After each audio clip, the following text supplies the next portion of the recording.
अगर आपने matrix movie देखी है तो यह बात तो आपको जरूर याद होगी कि कैसे उस मूवी के लीड नियो ने दुनिया की सबसे बेहतरीन मार्शल आर्ट को बस एक प्रोग्राम अपने माइंड में इंस्टॉल करके सीख लिया था।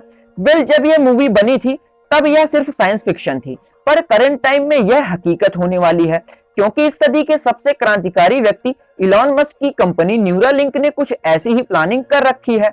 एक्चुअली में न्यूरालिंक ने एक ऐसे चिप को डेवलप किया है जिसे हम अपने ब्रेन में इंस्टॉल करके अपनी मेंटल कैपेबिलिटी को कई गुना बढ़ा सकते हैं।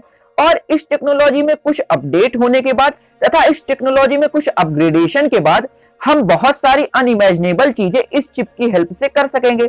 जैसे मात्र इसी चिप का यूज करके हम अपनी कार को अपने दिमाग से ही बुला सकेंगे, जर्नी को कंप्लीट कर सकेंगे और उसके बाद अपने दिमाग से ही अपनी कार को पार्क कर सकेंगे।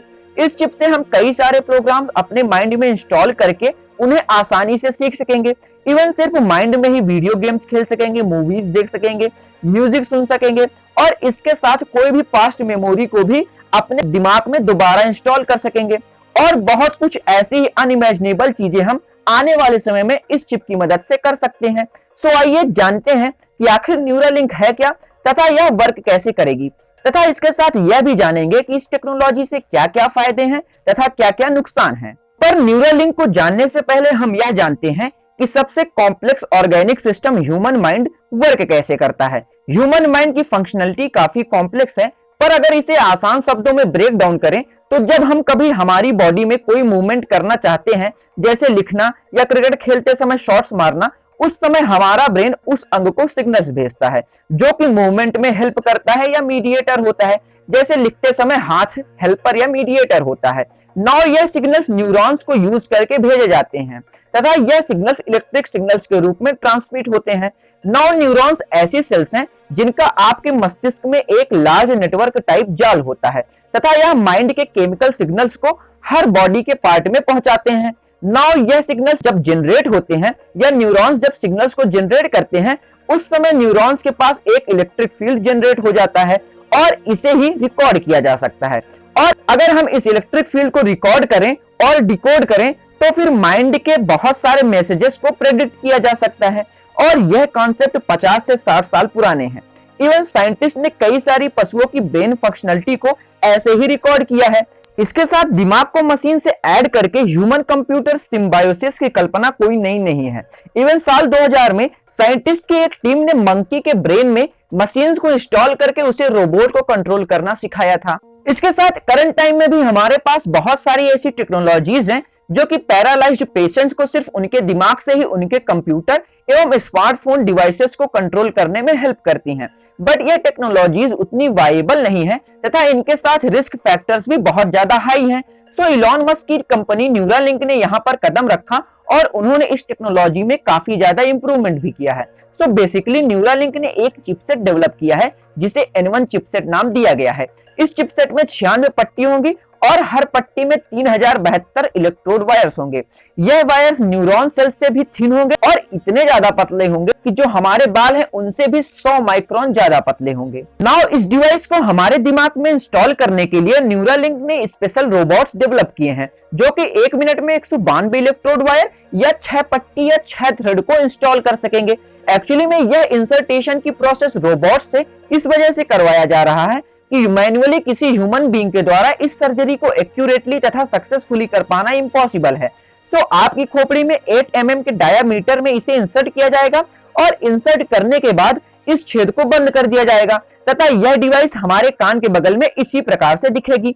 नाउ यह न्यूरालिंक ब्लूटूथ रेडियो से पावर्ड होगी तथा यह ह्यूमन माइंड के सिग्नल्स को रिकॉर्ड करके मशीन एल्गोरिदम में चेंज करेगी तथा इसका यूज हम अपने कंप्यूटर से इन एल्गोरिदम को डिकोड करके ह्यूमन माइंड के एक्शंस को प्रेडिक्ट करने में कर सकेंगे। और जैसा कि हमने पहले ही जान लिया है कि जब न्यूरॉन्स सिग्नल को ट्रांसमिट करती हैं तो वहां पर इलेक्ट्रिक फील्ड जनरेट करते हैं और यह N1 चिपसेट उन्हीं इलेक्ट्रिक फील्ड को रिकॉर्ड कर लेगा।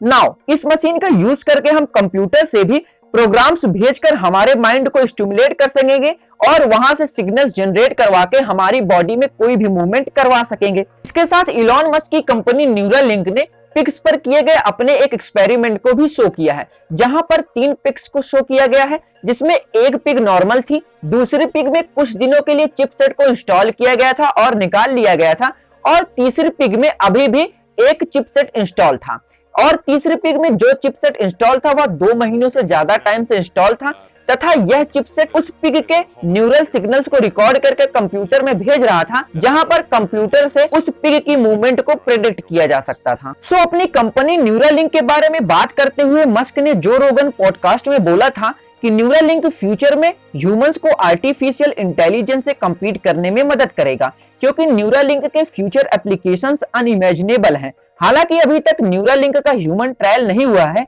सो मस्क की कंपनी इनिशियली अपने चिपसेट का ट्रायल अल्जाइमर, पार्किंसन तथा पैरालाइज्ड पेशेंट्स पर करेगा, क्योंकि न्यूरालिंक का क्लेम है कि न्यूरालिंक ब्रेन की हर एक एसिमेट्री यानी असंतुलन को फिक्स कर सकती है, लाइक ब्रेन सेल्स को रिपेयर करना, ब्रेन की ब्लड क्लॉटिंग इशू को सॉल्व करना और हर उन डैमेज को खत्म करना जिससे कि पेशेंट्स को लॉन्ग टर्म रिलीफ मिल सके। इवन मस्क का क्लेम है कि यह किसी की खोई हुई आंखों की रोशनी को भी वापस ला सकता है तथा स्पाइनल कॉर्ड की अनक्योरेबल इंजरीज को भी रिपेयर कर सकता है। तो यह टेक्नोलॉजी एक मैसिव डिसरप्शन होगी, क्योंकि हम इमेजिन भी नहीं कर सकते कि ह्यूमन यूज तथा अपडेशन एवं अपग्रेडेशन के बाद यह टेक्नोलॉजी कहां तक जा सकती है। सो क्या यह टेक्नोलॉजी वर्क कर पाएगी या सस्टेन कर पाएगी? अगर ऑप्टिमिस्टिकली देखें तो हाँ, और थोड़ा पैसिमिस्टिक होकर देखें तो हाँ, बट काफी मुश्किल है। आखिर इसके साथ प्रॉब्लम्स क्या क्या हैं, आइए जानते हैं। नाउ फर्स्ट ऑफ ऑल, इस चिपसेट का हमारे ब्रेन में इंस्टॉलेशन ही काफी ज्यादा कॉम्प्लेक्स है। हालांकि स्पेशल रोबोट्स इस प्रोसेस को एग्जीक्यूट करने के लिए डेवलप किए गए हैं, पर ह्यूमन ब्रेन सेल्स बहुत ही ज्यादा सॉफ्ट एवं फ्रेजाइल होती हैं। मतलब हो सकता है कि इंस्टॉलेशन के प्रोसेस में हमारे कुछ ब्रेन सेल्स डैमेज हो जाएं या फिर हमारे ब्रेन में कोई इन्फेक्शन ही हो जाए। इसके साथ N1 चिपसेट में यूज किए गए इलेक्ट्रोड वायर्स की ड्यूरेबिलिटी एवं इनके साइज भी क्वेश्चनेबल है। इसके साथ इस डिवाइस का इंटरनेट से कनेक्टेड होना इसे बहुत ही हजारडस बनाता है, क्योंकि मात्र एक हैकिंग से पूरी ह्यूमन बॉडी को कंट्रोल किया जा सकेगा और इसके हॉरिबल रिजल्ट्स देखने को मिल सकते हैं। इसके साथ साइंटिस्ट का मानना है कि हर एक इंसान का दिमाग दूसरे से अलग होता है। यह डिवाइस इन वेरियस सिचुएशंस को कैसे अडॉप्ट करेगी तथा डिफरेंट ह्यूमन माइंड्स का इस मशीन के प्रति कैसा रिएक्शन होगा, यह भी अभी देखने लायक है।